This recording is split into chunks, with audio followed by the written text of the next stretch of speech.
ଗୋଟିଏ ଜଙ୍ଗଲରେ ଏକ ସୁନ୍ଦର ଚଢ଼େଇ ବାସ କରୁଥିଲା। ଏହି ଚଢ଼େଇର ନାମ ଥିଲା ଚନ୍ଦା। ଚନ୍ଦା କେବଳ ସୁନ୍ଦର ନଥିଲା, ତାର ସ୍ୱର ବି ବହୁତ ମଧୁର ଥିଲା। ଗାଁର ଲୋକମାନେ ତାକୁ ଅଧିକ ପସନ୍ଦ କରୁଥିଲେ ଓ ଅନେକ ଥର ତାର ମଧୁର ସ୍ୱର ଶୁଣିବା ପାଇଁ ବାହାରକୁ ବାହାରୁଥିଲେ। ଚନ୍ଦାର ଦିନଗୁଡ଼ିକ ଫୁଲ ଉପରେ ବସି ସୁନ୍ଦର ସ୍ୱରରେ ଗୀତ ଗାଇବା ଓ ଫଳମୂଳ ଖାଇବାରେ କଟି ଯାଉଥିଲା।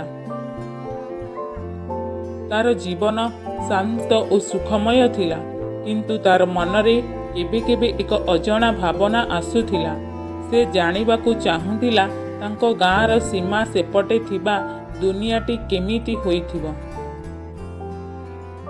ଗୋଟିଏ ଦିନ ଚନ୍ଦା ଭାବିଲା ଯେ ସେ ତାଙ୍କର ଗାଁ ବାହାରକୁ ଯିବ ଓ ଦେଖିବ ସେଠାର ସମସ୍ତ ଜିନିଷ କେମିତିକା ହୋଇଥାଏ। ସେ ତାର ଛୋଟିଆ ଗାଁକୁ ଛାଡ଼ି ଅଲଗା ଦୁନିଆ ଖୋଜିବାକୁ ବାହାରିଗଲା। ସେ ଉଡ଼ି ଉଡ଼ି ବହୁତ ବାଟ ଯିବା ପରେ ଦେଖିଲା ଯେ ସେ ଏକ ସୁନ୍ଦର ଜଙ୍ଗଲର ସୀମା ପାଖରେ ପହଞ୍ଚିଛି। ଏହି ଜଙ୍ଗଲ ସାଧାରଣ ଜଙ୍ଗଲଗୁଡ଼ିକରୁ ଭିନ୍ନ ଥିଲା। ଏଠାରେ ଗଛ, ଫୁଲ ଓ ପ୍ରାଣୀ ସବୁ ଚମକଦାର ଓ ରଙ୍ଗୀନ ଥିଲା। ଚନ୍ଦା ବୁଝିପାରିଥିଲା ଯେ ଏହି ଜଙ୍ଗଲ ସାଧାରଣ ଜଙ୍ଗଲଠାରୁ ଅନ୍ୟତମ। ଜଙ୍ଗଲରେ ପ୍ରବେଶ କରିବା ସମୟରେ ଚନ୍ଦା ଏକ ଯାଦୁଇ ବାସୁରୀର ଆବାଜ ଶୁଣିଲା। ସେ ଧୀରେ ଧୀରେ ସେହି ବାସୁରୀ ପାଖକୁ ଯାଉଥିଲା। ସେ ଦେଖିଲା ଯେ ସେଠାରେ ଏକ ସୁନ୍ଦର ଯାଦୁଇ ପରୀ ଛିଡ଼ା ହୋଇଛି। ପରୀଟିର ନାମ ଥିଲା ଅନନ୍ୟା ଓ ତାର ଆଖି ଦୁଇଟି ନୀଳ ରଙ୍ଗରେ ଚମକୁଥିଲା। ଅନନ୍ୟା ଚନ୍ଦାକୁ ଦେଖି ହସ ହସ ମୁହଁରେ କହିଲା, ନମସ୍କାର ଚନ୍ଦା, ମୁଁ ଜାଣିଥିଲି ଯେ ତୁମେ ଏଠାକୁ ଆସିବ। ଚନ୍ଦା ଆଚମ୍ବିତ ହୋଇ ପଚାରିଲା, ତୁମେ କିପରି ମୋ ବାବଦରେ ଜାଣିଥିଲ? ଅନନ୍ୟା ଉତ୍ତର ଦେଲା, ଆମେ ଯାଦୁଇ ପରୀମାନେ ସବୁକିଛି ଜାଣିପାରୁ। ମୁଁ ମଧ୍ୟ ଜାଣିଛି ଯେ ତୁମେ ନୂତନତା ଖୋଜିବାର ଇଚ୍ଛାରେ ଆସିଛ। ଚନ୍ଦା ପଚାରିଲା, ତୁମେ ମୋତେ ଏହି ଯାଦୁଇ ଜଙ୍ଗଲ ବିଷୟରେ କହିପାରିବ କି? ଅନନ୍ୟା ହସି ଉତ୍ତର ଦେଲା, ଏହି ଜଙ୍ଗଲ ଯାଦୁଇ ପ୍ରାଣୀମାନଙ୍କର ଘର ଅଟେ। ଏଠାର ସମସ୍ତ ଜିନିଷ ଯାଦୁରେ ଭରି ଅଛି। ପ୍ରତି ଗଛ, ଫୁଲ ଓ ପ୍ରାଣୀମାନଙ୍କର ଏକ ବିଶେଷ ଶକ୍ତି ଅଛି। କିନ୍ତୁ ଏହି ଜଙ୍ଗଲରେ ଏକ ରହସ୍ୟ ମଧ୍ୟ ଅଛି। ଚନ୍ଦା ଜାଣିବା ପାଇଁ ଅଧିକ ଉତ୍ସାହିତ ହେଲା।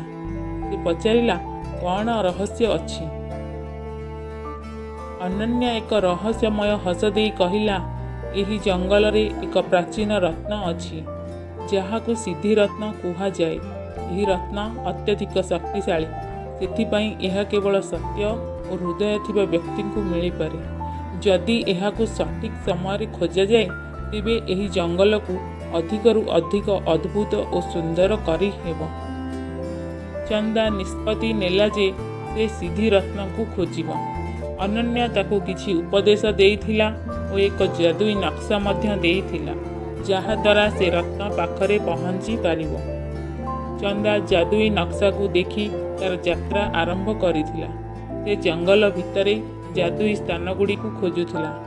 ସେ ଏକ ରଙ୍ଗୀନ ପ୍ରଜାପତି, କଥାବାର୍ତ୍ତା କରୁଥିବା ଫୁଲ ଏବଂ ଏକ ହସୁଥିବା କୋଇଲି ସହିତ ଅନେକ ଅଦ୍ଭୁତ ପ୍ରାଣୀଙ୍କୁ ଭେଟିଥିଲା।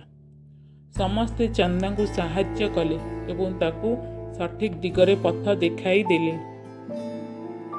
ଦିନେ ଚନ୍ଦା ଏକ ପର୍ବତର ଶିଖରରେ ପହଞ୍ଚିଲା। ସେ ସେଠାରେ ଏକ ପୁରୁଣା ଏବଂ ବିରାଟ ଗଛ ପାଇଲା। ଗଛ ତଳେ ଥିବା ଏକ ଗଭୀର ଗାତରେ ସେ ଏକ ଚକଚକିଆ ଜିନିଷ ଦେଖିଲା। ଚନ୍ଦା ଧୀରେ ଧୀରେ ଗାତ ଭିତରକୁ ଓହ୍ଲାଇଲା ଓ ଜିନିଷଟି ବାହାର କଲା।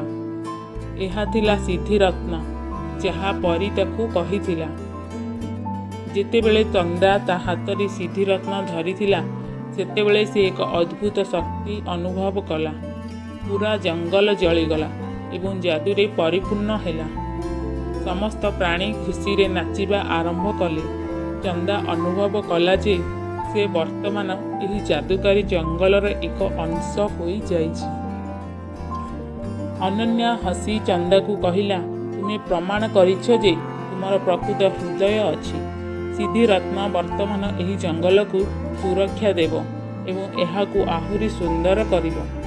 ଚନ୍ଦା ପରୀକୁ ଧନ୍ୟବାଦ ଜଣାଇ ଯାଦୁକର ଜଙ୍ଗଲରେ ଏକ ନୂତନ ଜୀବନ ଆରମ୍ଭ କଲା।